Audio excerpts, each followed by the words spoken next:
Welcome back to ICS Mahesh PU College, Dharwad.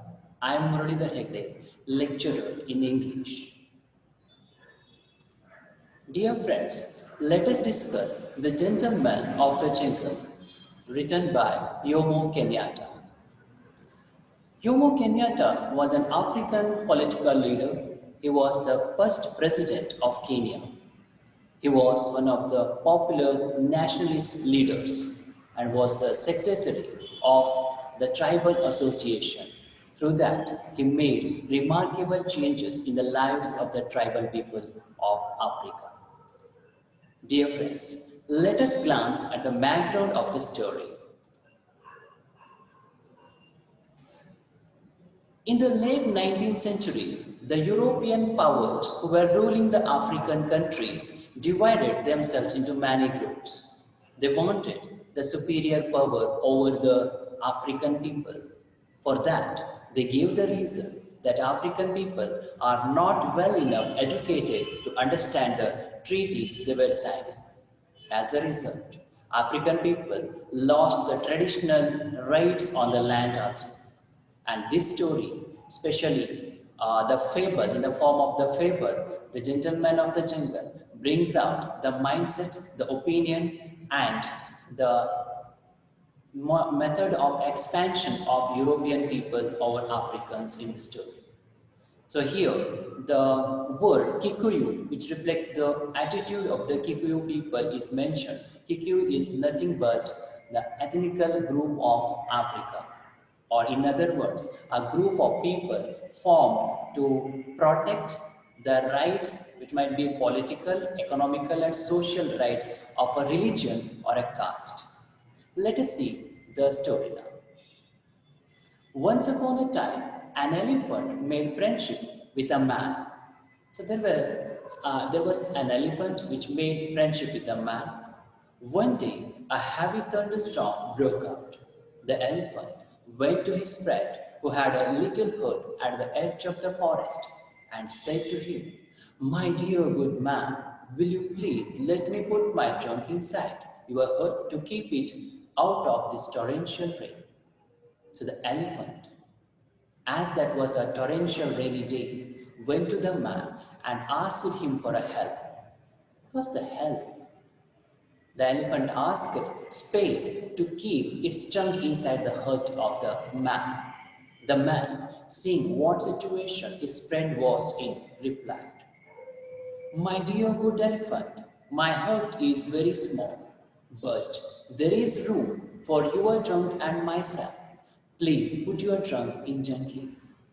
So the man agreed for that. Of course, he thought this is the prime duty as a friend, and he allowed that elephant to keep its trunk inside his hut.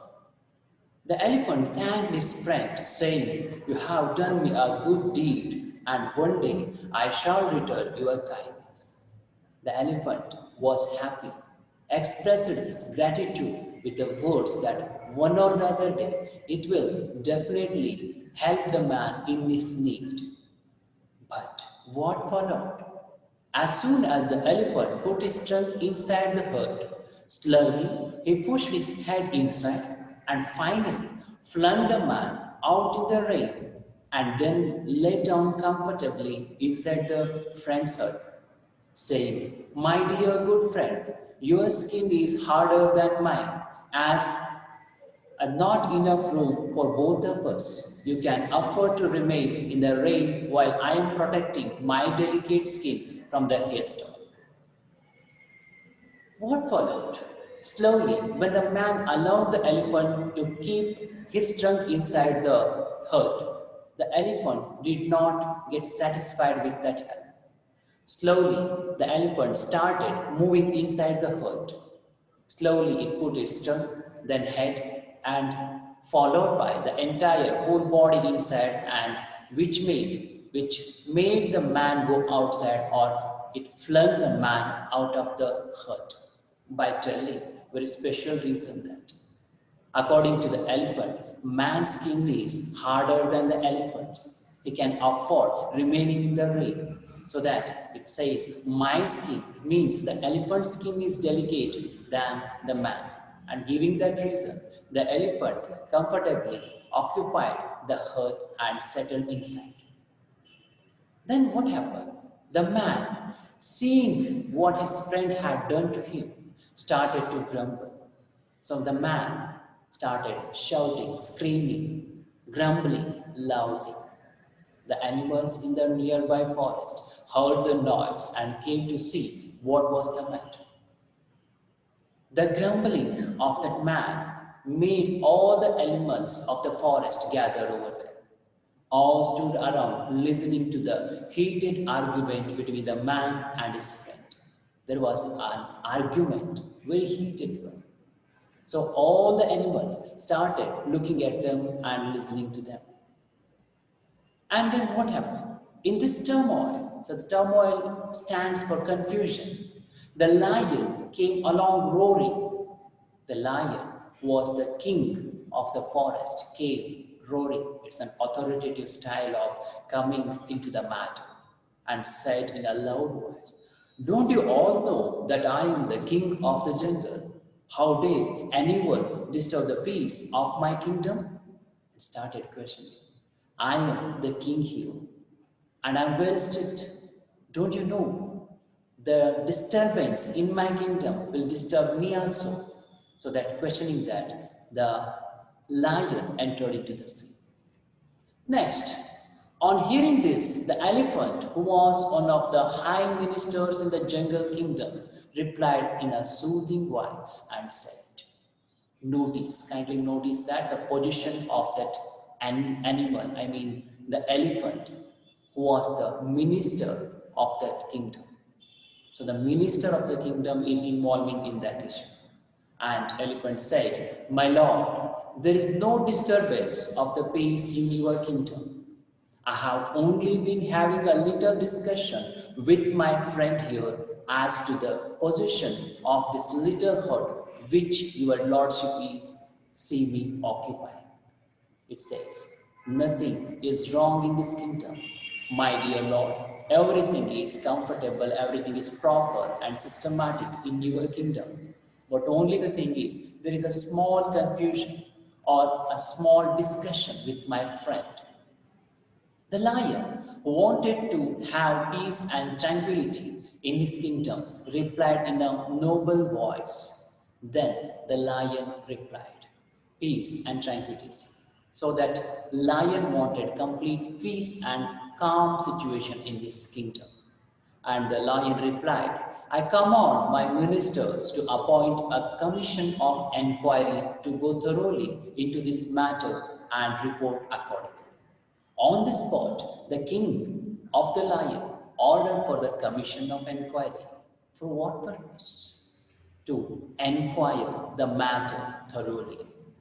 He then turned to the man and said, "You have done well by establishing friendship with my people, especially with the elephant, who is one of my honorable ministers of the state." In fact, the lion congratulated the man for establishing the friendship with the minister of the state. Who is he? Is no one but the elephant. And said, "Do not grumble anymore. Your hurt is not lost to you. Wait until the sitting of my imperial commission, and there you will be given entry, so plenty of opportunity to state your case." And the lion promised the man that the man will be given enough time to produce or to present his ideas or thoughts or his views also. By this, he can expect indirectly the animal, I mean the lion is telling that he can expect impartial judgment. Imperial commission means the commission which belongs to the empire, a formal commission. I am sure that will be pleased with the findings of the commission. The lion further said, "Definitely, the findings or the verdict of the commission will be satisfactory one, and you will be pleased with that also." The man was very pleased by these sweet words from the king of the jungle. The man sincerely believed that the things will run in the similar way what the lion promised to him. So he became very happy and innocently waited for his opportunity in the belief that naturally the hut would be returned to him. The man believed that anyhow I have built the hut, so it belonged to me. Then naturally, to whom does that hut belong to? Definitely, he thought that definitely that hut would be returned to him. He was expecting an impartial judgment from the commission of inquiry. But what followed? The elephant, obeying the command of his master, got busy with other ministers to appoint the commission of inquiry. The strange, funny thing is here that elephant is a minister, but elephant is accused in this case. But the same accused elephant got an opportunity to appoint the commission of inquiry. So, can we expect an impartial judgment here? The person who is accused, who is involved in that case, is appointing the commission of inquiry. And the elephant was busy in appointing all the members of the commission. The following elders of the jungle were appointed to sit in the commission. So the members were appointed as Mr. Rhinoceros, Mr. Buffalo, Mr. Alligator, the Right Honorable Mr. Fox to act as chairman, and Mr. Leopard act as secretary of the commission. So that the members of the commission were these all. So all the animals. And one more thing, dear friends, we have to observe here, the Right Honorable Mr. Fox, the RT.HON, Right Honorable. It's an honor given to some people. So that Right Honorable Fox we have to call. So all the members of that commission were from the side of animals only. Again, the man, by seeing the personnel, started protesting and asked if it was not necessary to include this commission, a member from his side. He started thinking about it. This commission is completely a one-sided one. No one from the man's side is in the commission.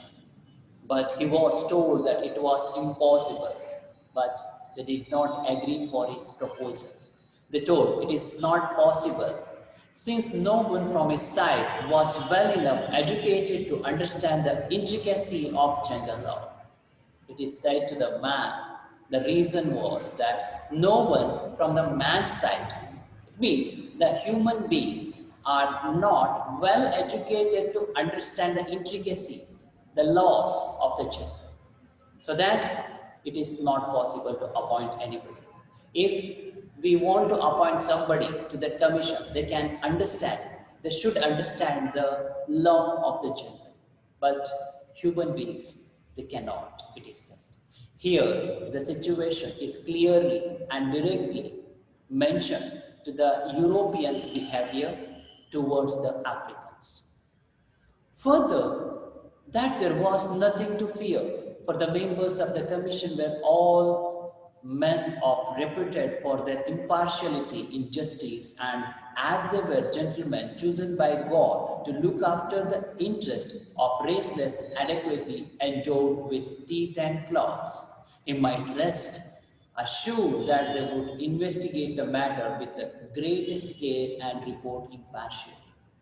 Again, the people, those animals, promise that man there is nothing to get tensed or confused. The justice will be given impartial, and those people who are appointed as the members of the commission are not common people.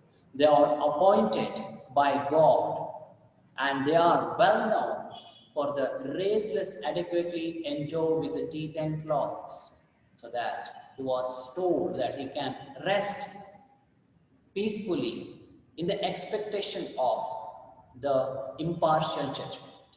Here, with teeth and claws, there is an idiom with teeth and claws also, but in this particular situation, the teeth and claw is referring the rules or the constitution of the jungle law.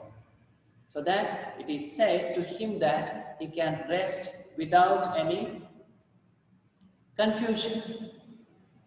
Coming back to the idiom, which is with teeth and claws, which stores the similar meaning that no stone left unturned.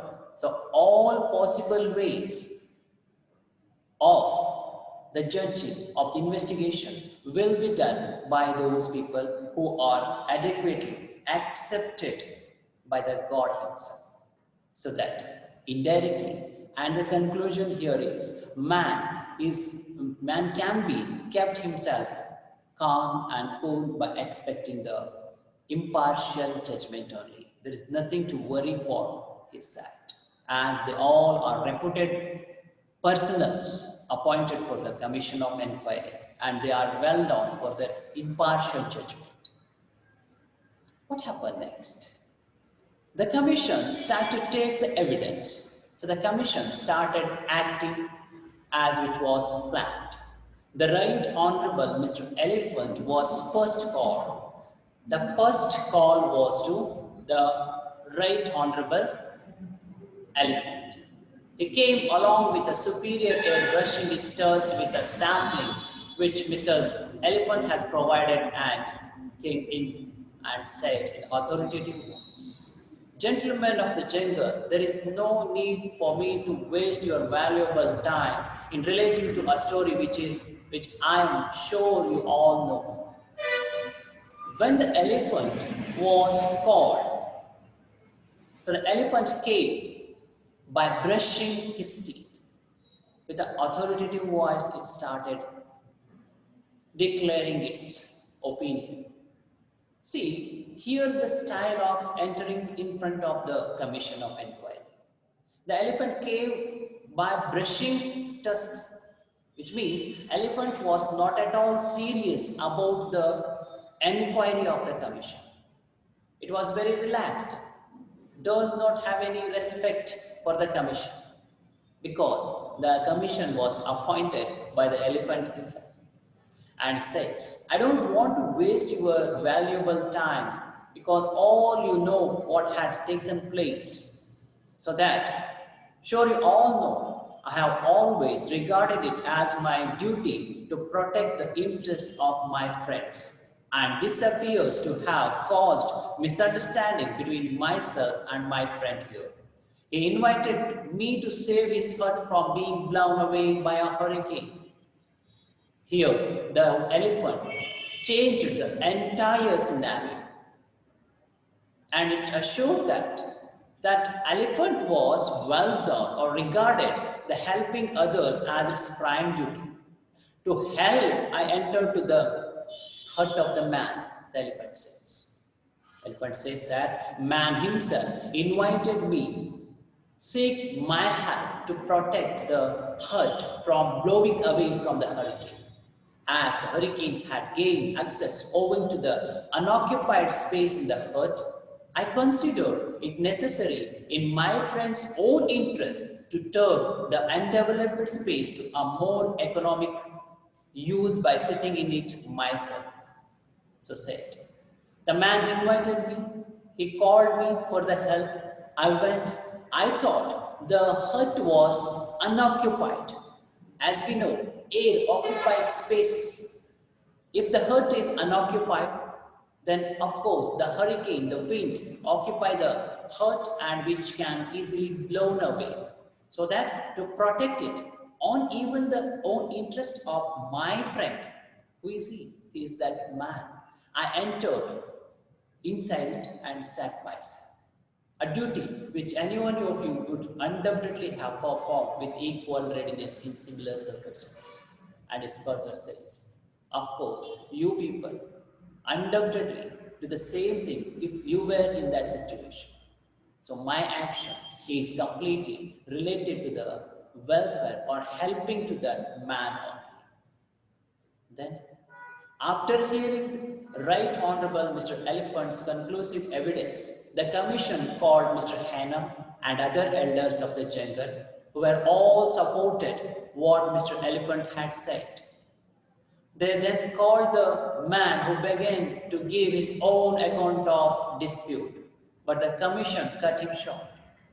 After hearing the statement of Right Honorable Elephant, the commission called other evidences also before they called the man, because they wanted to conclude the matter without the statement or opinion of the man. And at last, they called the man for the namesake. Then the man started giving the account of his own, because what the elephant told, what other evidences told, was completely wrong or not the factual.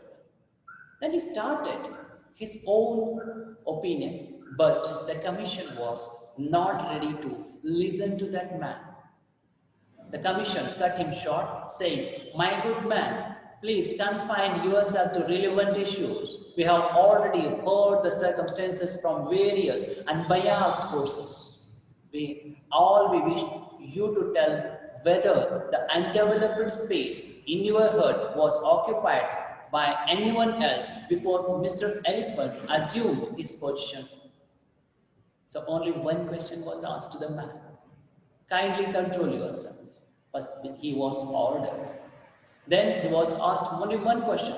"Just let us know whether the undeveloped space inside the hut was occupied by anybody else before the entry of the elephant." But what the man should say?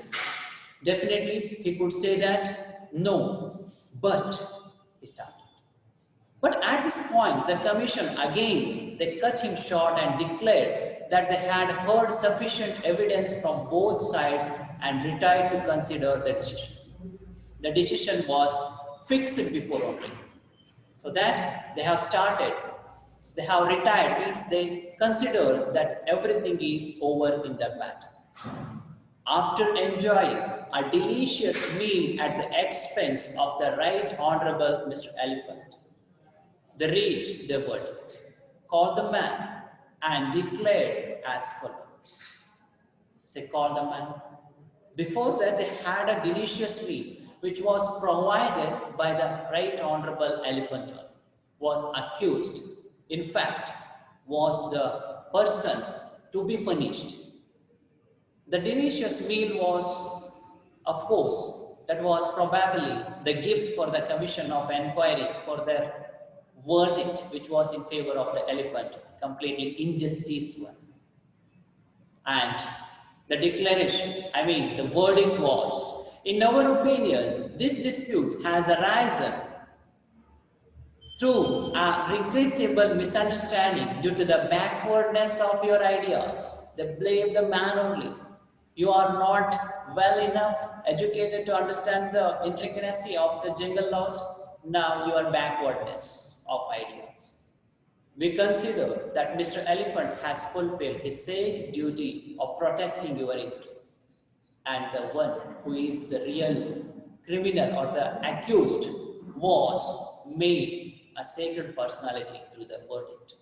As it is clearly for your good that the space should be put to its most economic use, and as you yourself have not yet reached the stage of expansion which would enable you to fit in, we consider it necessary to arrange a compromise with both parties. And again they further said, as you are unable to occupy or use the entire hut, you are very small, you can't occupy the entire hut. So it is necessary in the future again to protect the herd, and we should go for a proper arrangement or a verdict. What was that? Mr. Elephant shall continue his occupation of your herd. So they have announced that man could not able to protect his hut. So that the elephant entered, elephant protected that herd. And of course, in the future also, the same situation may occur. To protect the herd, it is better, it should be kept with the elephant only. So that the hut should be given to the elephant only. But we give you permission to look for a site where you can build another hut more suited to your needs, and we will see that you are well protected. They are promising also the man that he will be protected by them. But this hut, according to them, is little bigger than his needs, which he could not protect himself. So that he would be given another site in the forest. Wherever he want, he can build another hut, which is useful for him. But this hut, which is present, will be given to the favor of, or will be given to animal only, I mean the elephant. The man, having no alternative and fearing that his refusal might expose him to teeth and claws of members of the commission, man was fearing. He thought that if I argue for their verdict, definitely which leads them to take another action, and they may not allow me to live in this forest. Without having any alternative, he has done as was suggested. But no sooner had he built another hut. As per the suggestion of the commission, he started building new huts. As he built another hut, Mr. Rhinoceros charged in with his horn lowered and ordered the man to quit. The rhinoceros entered. By lowering, means making down its horns, and entered the hut and ordered the man to quit, as it was happened in the previous time. A royal commission was again appointed to look into the matter, and the same findings were given. Again the same thing occurred, same process. Again the animals decided the hut should be occupied by the rhinoceros only, nobody else. Again he was said to build another hut wherever he wanted. This procedure was repeated until Mr. Buffalo, Mr. Leopard, Mr. Hyena, and the rest of the jungles were all accommodated with new huts. The same thing occurred and continued until all the minister, all the reputed people of the jungle accommodated with each of the hut. Then the man decided the man now is exhausted of this kind of activities, and he decided he must adopt an effective method of protection, since commissions of inquiry did not seem to be of any use to him. He decided to find a very special way of treating, as the inquiry commissions are not of his use. They are prefixed their verdicts. So that what he decided, he sat down and said, Ndati Naginda Motegi, a different word.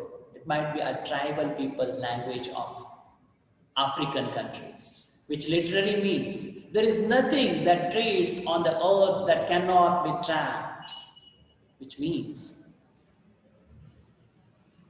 that you can fool people for a time, but not forever. You people are fooling me every time, but it's not possible every time. Now I'm going to find a very different way to treat you, to teach you a lesson. Early one morning, when the herds already occupied by the jungle lords were all beginning to decay and fall off pieces, so all the jungle lords were sitting, resting under the hut, resulted in such kind of skin diseases, started suffering from such kind of diseases. And he went out and built a bigger and better hut a little distance away. Finally, he did not build a small hut. He built a bigger hut near the same forest. No sooner had Mr. Rhinoceros seen it as he came rushing in, only to find that Mr. Elephant was already inside, sound asleep.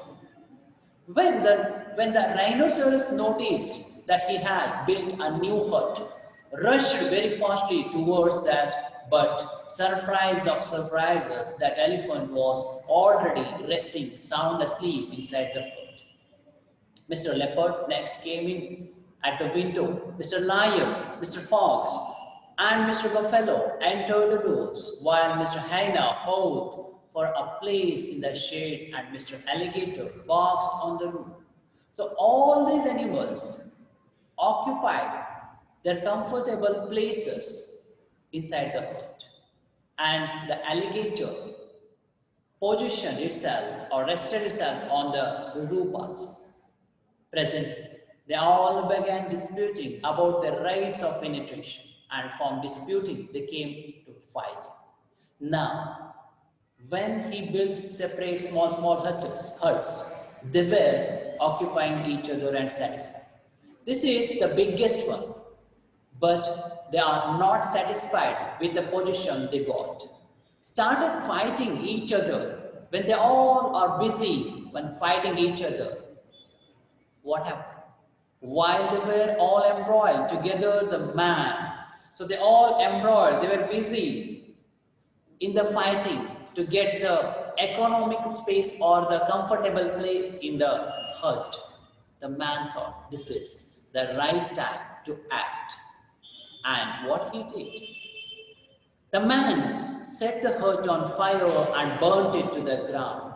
He thought this is the exact time to act. He brought and he set the hut on fire, burnt it on. So all the jingle lords and all, they all died. Then he went home saying, peace is costly, but it is worth the expense, and lived happily ever after. With the thought, he left that place and lived happily. Peace is costly, but it's worth the expense. Finding peace in this world is quite difficult for we human beings because we have so many complicated things to do. We have our needs, we have our responsibilities, we have so many different poisoned minds around us. So in this kind of a competitive world, it's very difficult to find the peace. So we have to practice. We have to find the ways of being peaceful life, of getting the peaceful life. But once we find it, finding is very difficult. Peace or a peaceful life is equal to a dream. It needs our dedication, hard work, and so many things. But if you put those all the efforts to get the peaceful life, it has that worth. With this thought, the man went out and lived happily. And this fable ends with the same. Dear friends, in this fable, all the things related to the behavior of European people and the approach of African people for their expansion is discussed. Hope you have enjoyed. Thank you for watching. See you in the next video.